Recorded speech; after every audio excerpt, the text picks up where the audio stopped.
Welcome back to the Deep Dive. Today, we're really getting into something special. A piece of television that I know holds a lot of memories for people. Oh, yeah. We're looking at the X-Files Season 3 finale, Talitha, Cumi. A huge episode, a real game changer. Exactly. And you've given us a great set of sources. We've got synopses, production details, critical takes, the works. Yep. So our mission, as always, is to dig through all that and pull out what makes this episode tick, you know, why it's so significant. It's more than just a recap, definitely. We're looking for those connections, the deeper meanings. And maybe some surprises along the way. It starts, well, pretty dramatically, doesn't it? That whole fast food restaurant scene. Oh, it hooks you immediately. Yeah. You're in this place, the Brothers K restaurant in Arlington, Virginia. Seems totally normal. Until it isn't. Exactly. Yeah. Suddenly there's a gunman, hostages, chaos. Yeah. But then this quiet, older guy, Jeremiah Smith. He steps forward. Yeah. And after the gunman wounds people and gets taken down himself, Smith just, well, he puts his hands on the injured. And heals them, just like that. Heals them fully. It's startling. It throws you right into those big X-Files themes. Faith, the unexplained, miracles. Yeah, is this real? What is this?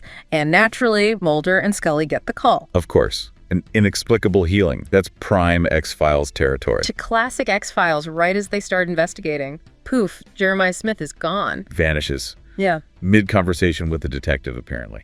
Just gone. It's that sleight of hand the show does so well, but at the same time, we get this other thread pulling us in. The conspiracy thread. The cigarette-smoking man showing up at Mulder's mother's place in Rhode Island. Yeah, Tina Mulder. And it's tense. An argument, these secret photos being snapped, and immediately tells you this isn't random. It's connected. Deeply connected. It suggests this long, tangled history between them all. And that feeling just ramps up when Skinner has to tell Mulder about his mom having a stroke. Terrible news. And her writing just one word. Polem. Before she loses consciousness, it becomes this incredibly vital clue for Mulder, doesn't it? A link to something. And even watching the surveillance tape isn't straightforward. No way. Yeah. They watch Smith talking to the detective and then like a flicker on the tape. And it's someone else standing there. Yeah. It's not just that he vanished. It's like reality itself is being messed with, which, you know, points to some powerful players. And Mulder, with his intuition, Palamem, He connects it. he figures it must mean LAMP and finds that alien stiletto weapon hidden inside one. The same one we saw back in Colony and Endgame. It's brilliant. Really connects back to the mythology. Shows Mulder's thinking. And confirms this Smith guy is caught up in something huge, which we then see confirmed, right? Oh, absolutely. We find out Smith's been grabbed by the cigarette smoking man, no less. Snatched from his job at the Social Security Administration.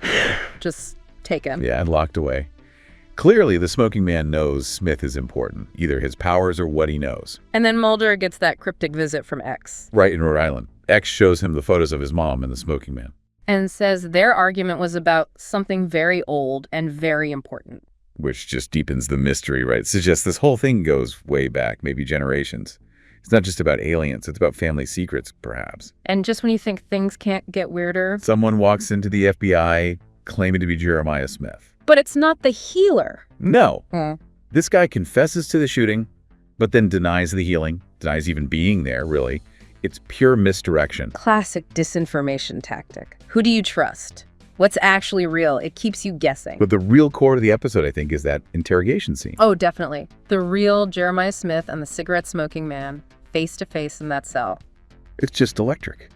You have Smith talking about losing faith in the project. Yeah. Whatever that is. Hinting at the moral cost of it all. And then the morphing, that was... Unbelievable. He turns into Deep Throat. Mulder's old informant. And then into Bill Mulder, Mulder's own father. It's pure psychological warfare against the smoking man. Forcing him to face his past, his betrayals, maybe. And out of that comes the bombshell. Smith just drops it. Tells the cigarette-smoking man he's dying. Lung cancer. Yeah. Suddenly this untouchable figure seems mortal. Vulnerable. It changes everything, potentially. Meanwhile, Mulder is falling apart over his mother. He goes after Skinner. Understandably frantic. He demands to know where the smoking man is, blames him, blames Skinner. It's raw. And the deception continues. Mulder tries to question the fake Smith, the one who confessed. And he escapes, naturally, using those shape-shifting abilities. Which leads to that chilling reveal. That the escapee wasn't just a shapeshifter. It was the alien bounty hunter. The deadly assassin from the alien conspiracy. Exactly. And he heads straight for the prison to kill the real Smith, but finds the cell empty. The stakes just keep rising. Then Mulder confronts the smoking man directly at the hospital. And the smoking man, ever the puppet master, dangles this piece of bait. Claims Tina called him about Samantha, Mulder's sister. It's cruel, really, playing on Mulder's deepest hope and pain. Is it true? Is it a lie? You just don't know. And that tension carries over to the parking lot showdown with X over the stiletto. Right. A stalemate. Everyone wants the power, the knowledge that the alien tech represents. While all this is happening, Scully's doing the actual legwork. Good old Scully. And she finds something disturbing. Multiple Jeremiah Smiths. Yeah. Identical men, all working at Social Security offices. It's not just one imposter. It's like a whole network of them. Which implies a massive coordinated effort. And that leads her to the real Jeremiah Smith, who confirms the first guy they saw, the healer in the restaurant. Was an imposter sent to kill him? Exactly. And he promises Scully answers about a plan, a project, and about Samantha. Which is exactly what Mulder needs to hear. And it all leads up to that cliffhanger ending. God, yeah. Scully brings Smith to this remote, abandoned spot. Mulder meets them. You think, finally, maybe. Maybe he gets the answers. Maybe he can take Smith to see his mother. But no. The alien bounty hunter arrives. Violently. Stops Mulder cold. Prevents him from helping his mother. End scene. Credits roll. Brutal. Just leaves you hanging there. But that's the point, isn't it? It's part 1. Right. Gotta wait for season 4 for Herrenvolk to see what happens next. So good. But okay, let's shift gears a bit. The behind-the-scenes stuff for Talitha Cumi is pretty fascinating too. Yeah. Like what? Well, for starters, a big influence was Dostoevsky, the brothers Karamazov. Really? How so? Specifically, the Grand Inquisitor chapter. Yeah. David Duchovny actually suggested it. Duchovny did. Interesting. Yeah. And you can totally see it in that interrogation scene between Smith and the smoking man. The whole vibe, the themes of power, faith, free will. It's very Grand Inquisitor. Huh. And the restaurant name too, right? The Brothers K. Exactly. It's a direct nod. And the episode title, Talitha Cumi. Aramaic. Yeah, from the Bible. Mark 5.41. It's what Jesus says when he resurrects Jairus' daughter. Little girl, I say to you, get up. Wow. So themes of resurrection, awakening, tying into both the Bible and Dostoevsky. Pretty much. Apparently Duchovny wanted to weave these references in earlier, so it was cool they finally landed here.